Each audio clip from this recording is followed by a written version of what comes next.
Hello, നമസ്കാരം. എൻ്റെ ബേസിൽ നിന്നാണ്. ഞാൻ ചെറിയൊരു യൂട്യൂബറാണ്. ഇതെൻ്റെ അവസാനത്തെ വീഡിയോ ആണ്. ഞാൻ ഇന്നു മുതൽ എൻ്റെ ചാനലിൽ വീഡിയോസൊന്നും ഇടുന്നില്ല. കാരണം ഫാമിലി പ്രോബ്ലം കാരണം ഞാൻ ഇന്നു മുതൽ വീഡിയോസൊന്നും ഇടില്ല. ഇതെൻ്റെ അവസാനത്തെ വീഡിയോ ആണ്. അപ്പോൾ 613 സബ്സ്ക്രൈബേഴ്സിനോട് ഞാൻ നന്ദി പറയുകയാണ്. അപ്പോൾ നിങ്ങൾ ചെയ്ത സബ്സ്ക്രൈബേഴ്സിനൊക്കെ നന്ദിയുണ്ട്. ഇനി മുതൽ എൻ്റെ ശൈലി നിങ്ങൾക്കുണ്ടാവില്ല. ഞാൻ ചാനൽ സ്റ്റോപ്പ് ചെയ്യുകയാണ്. ഇനി മുതൽ എൻ്റെ ചാനലിൽ ഒരു വീഡിയോസ് പോലും ഉണ്ടാവില്ല. അത് നിങ്ങളുടെ കുറ്റമല്ല, എൻ്റെ മാത്രം കുറ്റമാണ്. എന്താ പറയുക,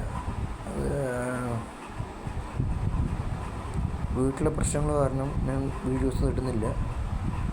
വീട്ടുകാർ നന്നാവണം. അതുകൊണ്ട് അത് അപ്പോൾ ഞാൻ ഒന്നും കൂടുതലൊന്നും പറഞ്ഞ് ശരിയല്ല. അതുകൊണ്ട് ഞാൻ നിർത്താണ്. നിങ്ങളുടെ കുറ്റമല്ല. ഞാൻ അനാഥനായി ജനിക്കില്ലായിരുന്നു. അതുകൊണ്ട് നിർത്താണ്. അപ്പോൾ ഇനി മുതൽ എൻ്റെ ചാനലിൽ ഒരു വീഡിയോസ് പോലും ഇടുന്നില്ല. അത് ഇതില്ലാന്ന് വിചാരിച്ചോളാം. പിന്നെ സിനിമയിൽ കയറാനൊക്കെ ആയിരുന്നു എൻ്റെ ഉദ്ദേശിച്ചത്. പക്ഷേ നടക്കില്ല. ഇനി നിർത്താണ്. ശരി, താങ്ക് യു.